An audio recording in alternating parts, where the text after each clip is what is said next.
welcome back to my channel, and this is everything that I've knit since January. It's been a while since I've done a video, and that's just because my life has been really busy with a lot of other things. So finally I'm back home and I can show you guys what I've knit so far this year. I actually gotta like put it somewhere else though. It's been a while since I've shared what I've knit. It's been a while since I posted a video in general, so maybe you guys would be interested to see if you're not following me over on Instagram. That's where I kind of shared everything already, but for the people who are just on YouTube, here's everything I've knit so far. I do want to say, yes, I do knit a lot, and that's because I spend a lot of time just away, and so it's really the only thing I can do besides like reading a physical book. But yeah, so it's just such an easy portable hobby to do, so that's why I just find a lot of time to do it.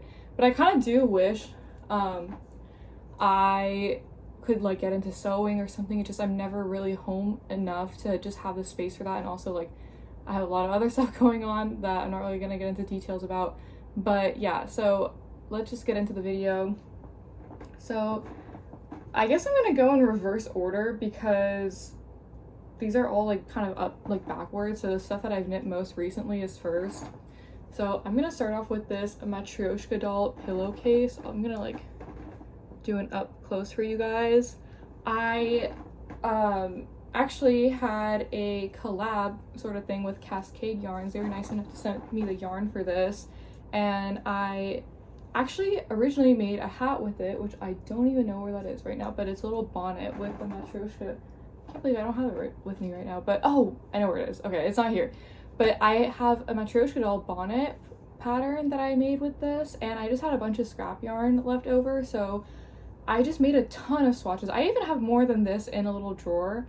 They're just a bunch of different color combinations. Some of the color combinations that I did are like in here there's a different color, so maybe this is like a white rose instead, or maybe this would have been a pink rose, which means that it was 3-stranded intarsia, which is quite difficult, especially to get the texture right, and it also felt like it came out a little bit skinnier, so I just went with the navy blue rose, which was the main color. That way for this part it's just 2-stranded intarsia, and then right here we have a little section of 3-stranded intarsia, and then the whole face, other than like this little top piece, is 3-stranded intarsia as well. This part is actually I think like 4-stranded intarsia, just for one row though.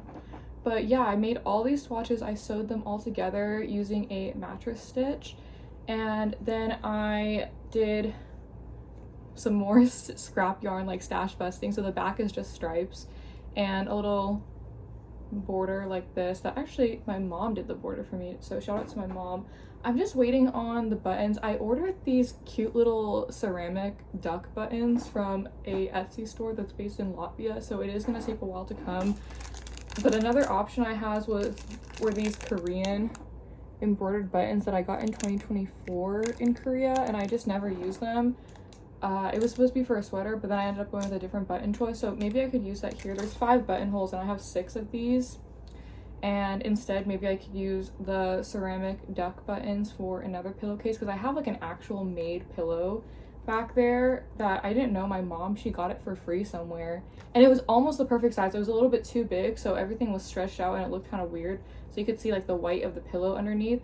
So I ended up making my own.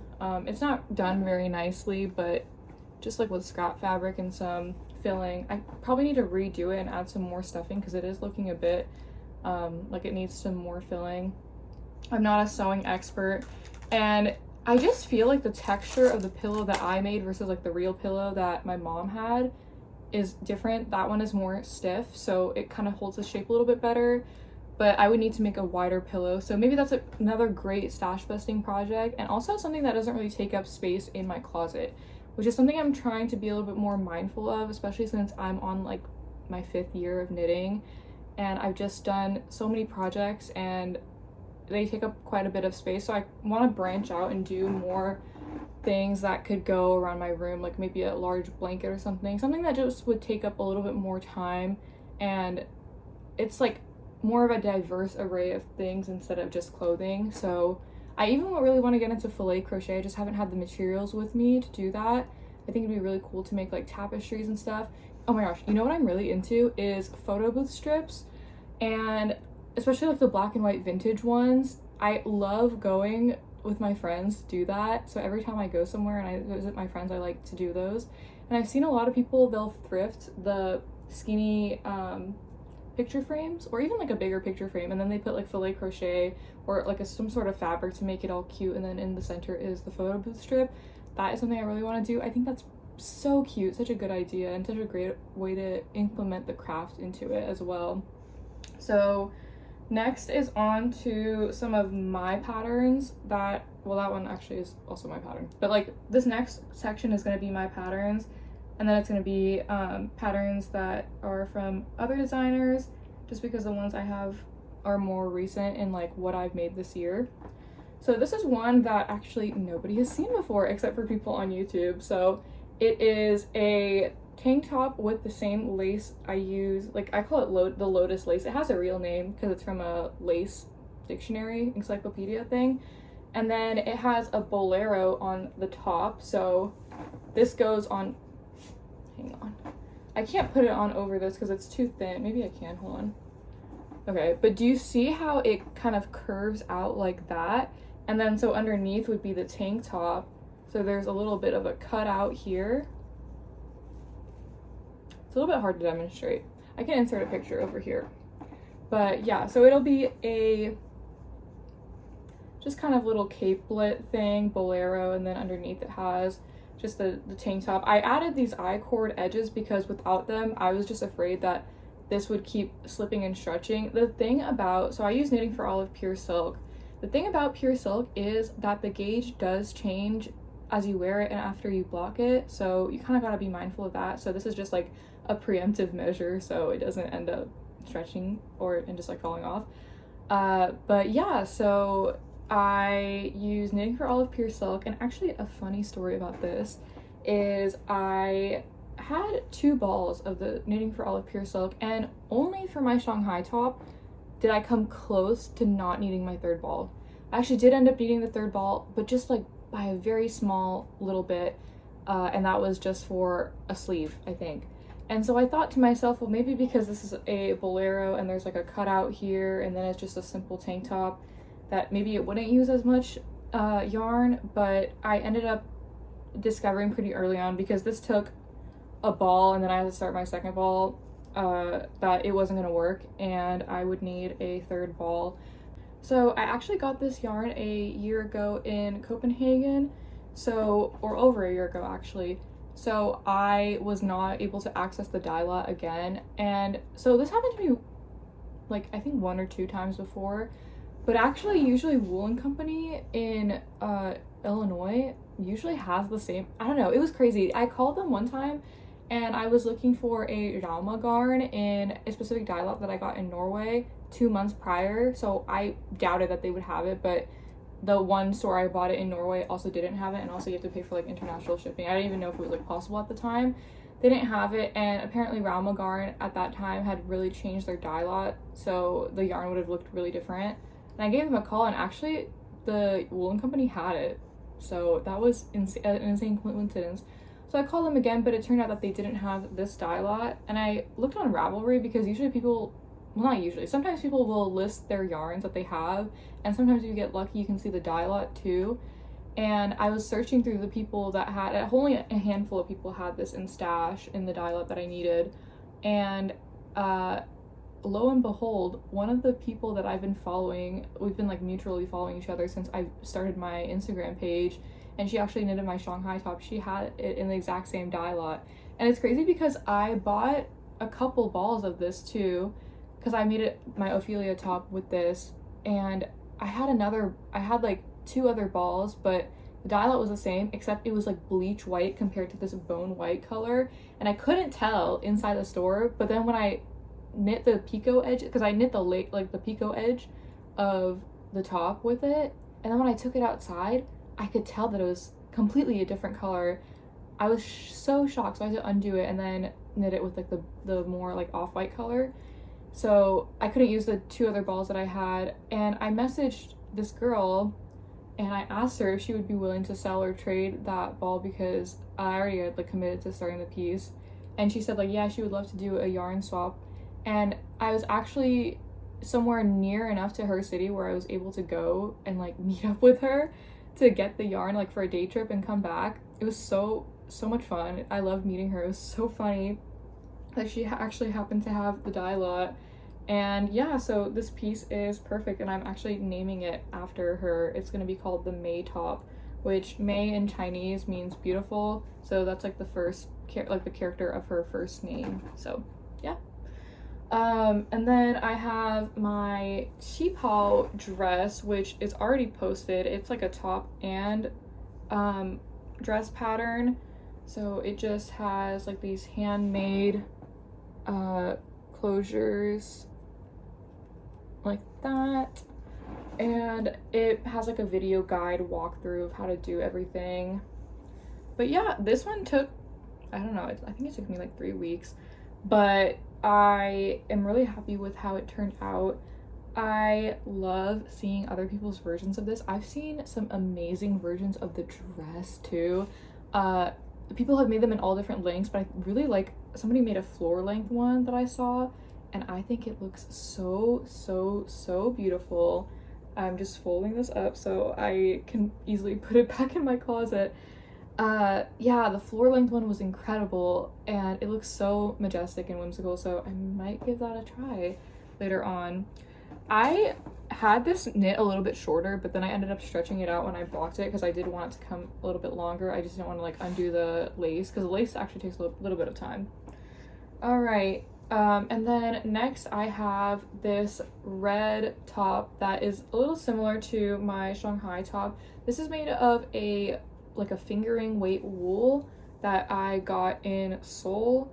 The brand is Argo Superfine. I think it's either Superfine Merino or Superfine Wool. It's sold at this one store called Ancal's. That's the only place, like the only retailer that I can find it from. So yeah, they have an Etsy shop, but I think the price to ship the yarn is more expensive than the yarn itself. So I just like have enough for another project as well of this. And yeah, it's just a diagonal button band qipao inspired top as well. So we got the Mandarin collar.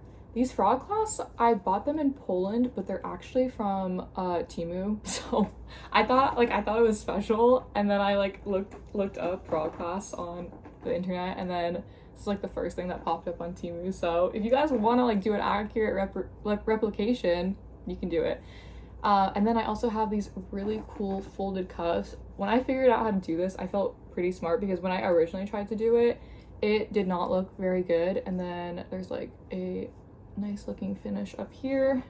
Same thing for the bottom hem as well. It has the exact same little folded hem situation. So I just think it looks really clean. I wanted to do something different than just the lace that I was doing over and over again. I think that works for the silk, but for wool I wanted something a little bit different, because it's more of a transitional piece, so I think it looks so cute layered under maybe a coat or something. That would be really cute. So that's called the Chongan top, which is the ancient name for like the old capital city of China. So present day it's called Xi'an. So I actually visited there 2 months ago, and it was my first time going there. It's in the Shanxi province. And my friend from Shanghai actually, who the Shanghai top was named after, we were kind of like scheming of what we should name the top. And we like both, I actually was thinking about Chongan too, because a song that I really like is kind of based off of a movie from Chongan.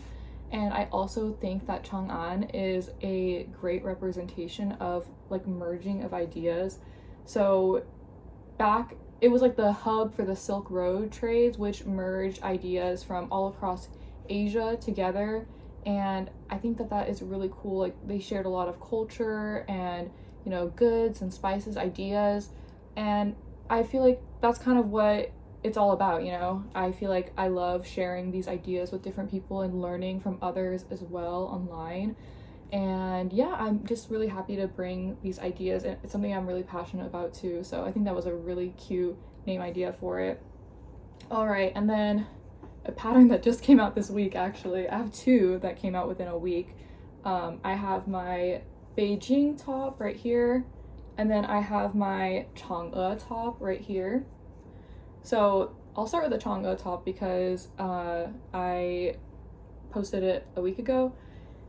This top is also a mandarin collar. It's a straight down knit flat top, but then there is two options actually.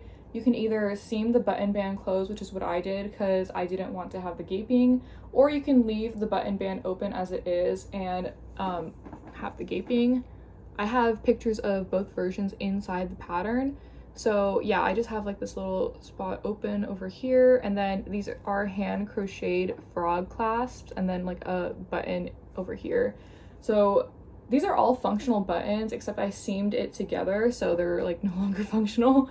But this top one is functional, just so you can get it over your head. But yeah, you can make a long sleeve version or a short sleeve version.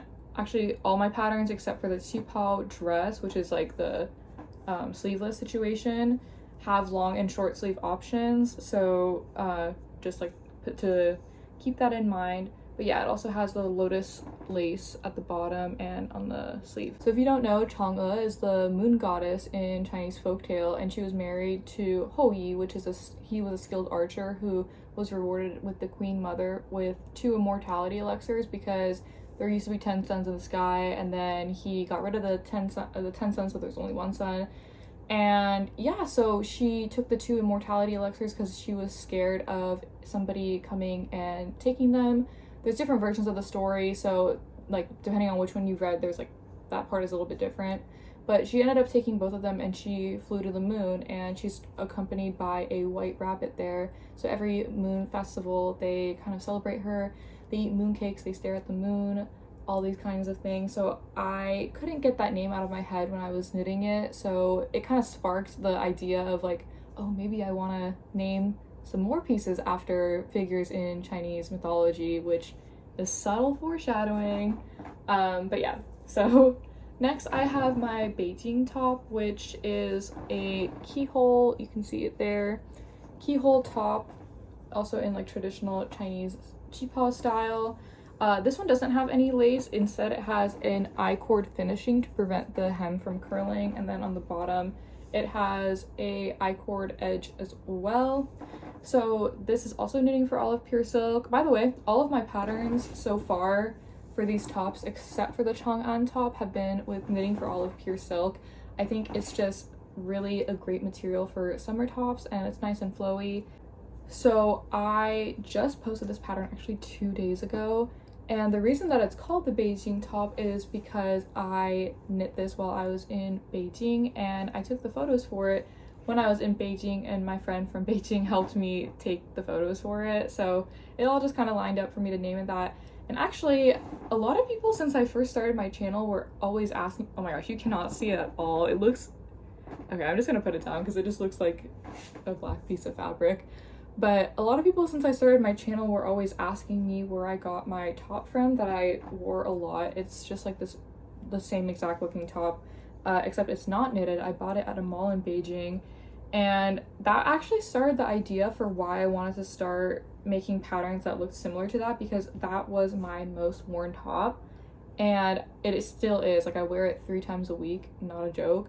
And obviously I have background learning about Chinese, so it just kind of evolved into something, and I used that to replicate a lot of my patterns, like the sizing for that, the way that it fit, the way it was constructed. That was the inspiration behind a lot of those things. So if you guys were wondering if there's a pattern for that, now there is. I made one, and thank you to all my test knitters who helped me on that. I really enjoyed seeing everybody's different versions. That was the first one of my tops that I had made up to that point, except for the Chongan top, which actually came after.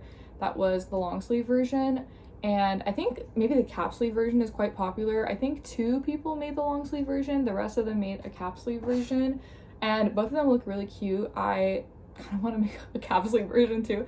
The cap sleeves are just way faster to finish, and yeah, so that's probably why it also like makes sense to do that. It's also a summer garment, so it makes sense that you want to have something a little bit more breathable, so you can omit the sleeves as well. All right, so the Matsu top.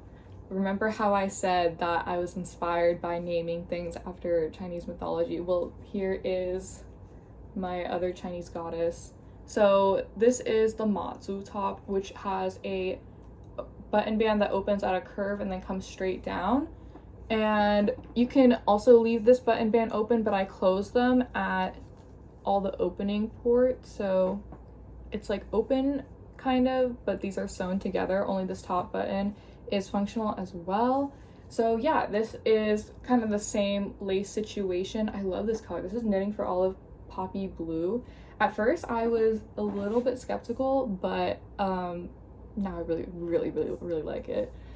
So Matsu, if you guys don't know, she is the Chinese goddess of the sea, and she actually from a young age had these hidden abilities to be able to tell, like, foreshadow stuff. And one time her brothers and father were at sea, and she sensed that there was danger happening to them and kind of was able to guide them back to safety.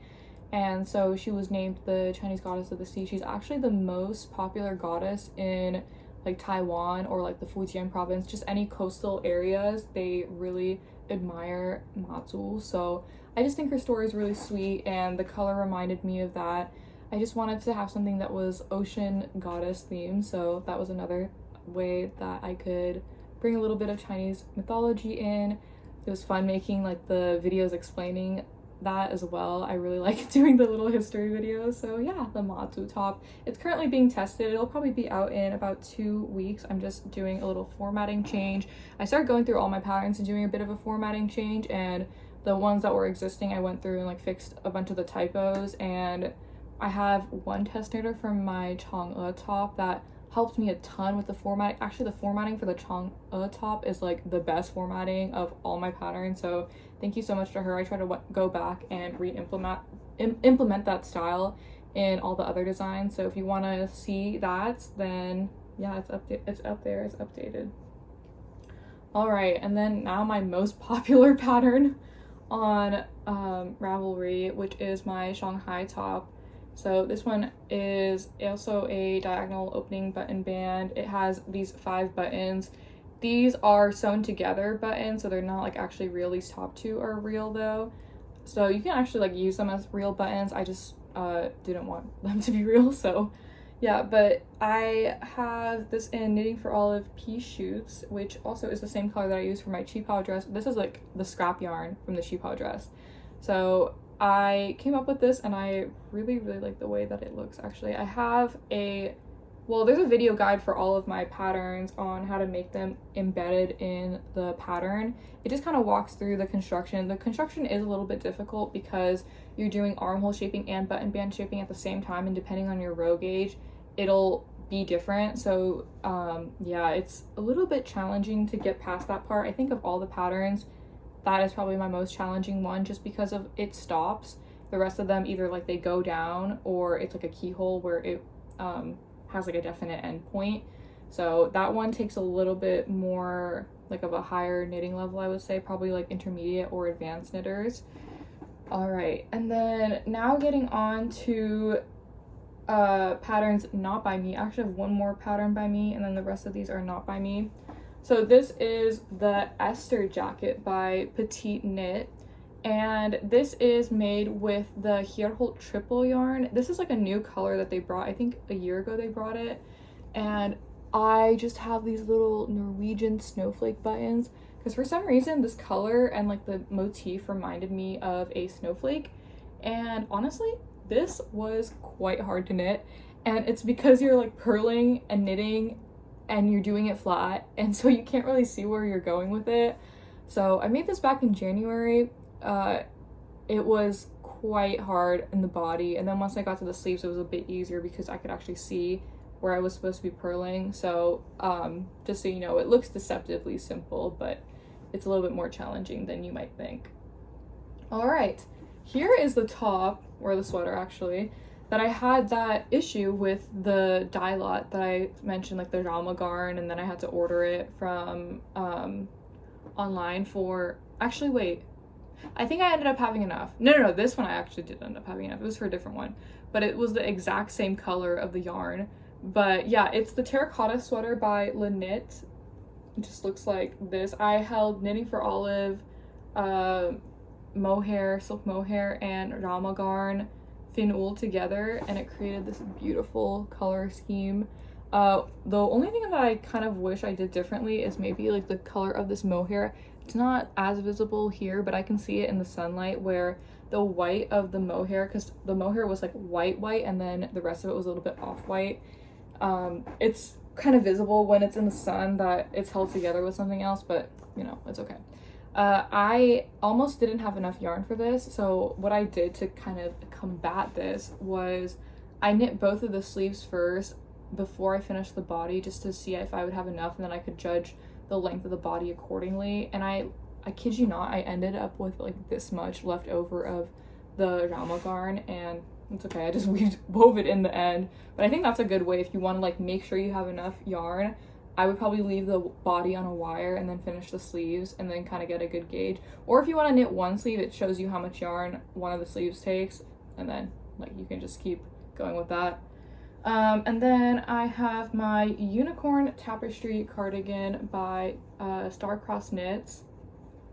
This was my first time using the Cascade 220 Sport, and I really enjoyed working with it. But I had a hard time knitting this because my gauge was completely off, which is my bad. This is like the first time I actually took a gauge swatch, and I had to size up a needle size, but it was still too small. But I didn't end up changing it because I thought if I would go up another needle size, maybe it would be too holy and gapey. So I basically didn't really use the pattern for this. I used like the color work chart, but all my measurements were off, so it didn't really make sense to follow like the row counts and stuff. So I just basically did whatever I wanted with this. So it's not like an accurate assessment of like how the pattern was, but you know, we made it work. We made it work with my very, very off gauge. This is probably my favorite part. I just love this idea of the crest, and then the buttons. I love the buttons, and the double knit button band. Actually, it was my first time making a double knit button band, and I do think I did a pretty good job with it. I want to do it again because it looks very polished and finished, like very store-bought kind of thing. Okay, next one I have my Lantern Festival pullover, or like the Yuanxiaojie pullover. So I have this one as like a diagonally opening button band situation as well. These are just red frog clasps that I put, and it's like an all over cable knit sweater. It's quite heavy too. I knit it with alpaca that my mom got actually, and these are just like honeycomb cables, but the reason I named it Lantern Festival is because they remind me of like the Green Lantern logo, which if you know, you know. I mean, that's why I named it that. It just looks like little lanterns on it to me, so I thought that was a kind of a cute idea. So yeah, another sweater. Okay, I have two more things that I can show you. I'm also knitting a Dagmar right now with the Herholt yarn, like right there, that's the yarn for it that I'm using.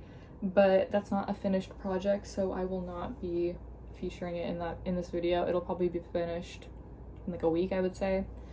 But here is a Dagmar. It's my Shrek green Dagmar, which if you guys have been around for a while on my channel, you will have seen me talk about this one. Sorry, I'm kind of like not really going into so much detail on these older pieces because I've mentioned them before and I don't really remember exactly like what I've said and what I didn't say. But yeah, this is the Heelsvard fabric yarn from Norway, and I regret choosing this yarn. I really wanted to have a green yarn for it, but I didn't realize in the store was a little bit dark. I didn't really realize what I was getting myself into. And then as soon as I started knitting with it, I was like, oh dear, this is really not what I was intending. But you know what? It's okay. It is okay. It actually turns out nice. But you know what? This is the Varde yarn, and I use the Luna yarn, which they're the exact same weight. It's just like one is like Norse wool, and then one is like some other wool, I think. I honestly like Finn wool. I think that's what it is. I don't really remember the difference. This one just feels like more scratchy and like hairy, and the other one feels a little bit softer. So I would probably go with the Luna yarn again if I had to redo it. The thing is, the Luna yarn only has more natural colors, and the Varde has like more of a color range, so that's why I was able to get this color that I wanted at the time. So yeah, a little bit of regret there, but it is okay. All right, and then lastly, which was one of the first projects I made this year, is the Nordic mix sweater. And I actually went back and forth about whether I wanted to make this. In the end, I decided I do want to make it. The reason I didn't want to make it initially is because I saw a lot of people where their hems were curling up, and even like on the original, the hems curl a lot, and that's just not really the look that I was going for with this. So I just ended up making these corrugated ribs and then with like an I-cord on the end. I have a video on my Instagram, and actually I think on a YouTube short, about how I did the corrugated rib so where it would not curl, if anybody wants to replicate this. But I think this is really cool. It's steeked over here as well. But yeah, it is really neat. I actually bought the yarn for this in a really fun place, which is Svalbard, which, if you don't know, it's the northernmost, like Longyearbyen is the northernmost capital city in the world. It's in the Arctic Circle in Norway. So it's part of Norway, but it's like they have these special rules to where you get like tax-free there. It's like a special area. I don't really know exactly what the name for it is, but I was able to get the yarns just like straight tax-free because like the stuff there was tax-free. They had this little cafe that had yarn in it, so that's where I got it's the Rama garn. I don't remember what it was called. I think it's Vamps. I think it's the Rama garn Vamps, which is like the thicker one. I used the Finwood before, but this is my first time using the Vamps, and Rama garn is like honestly such a good yarn brand. I think the color work is very nice and even, so I'm quite happy with how it turned out, and I'm happy that I was able to make it to where it doesn't curl. The only thing I don't really like about it is the way that the collar feels, because it just like is straight up over your neck and there's no neckline shaping. So if I were to do it again, I would probably add some sort of neckline shaping. But yeah, that's pretty much everything that I knit this year so far. I'm sure there's going to be more. There'll be an update to this video a little bit later down the line. But yeah, thank you guys so much for watching my video. I know it's been a while. I'm gonna try to be uploading some more videos since I have a lot more fun things coming along. I even have a Shanghai top knit along coming along, so if you want to be on the lookout for that, you can follow me on Instagram. It's also a Pilot's Daughter Travels, just for more updates or more things going on. So yeah, I will see you guys next time.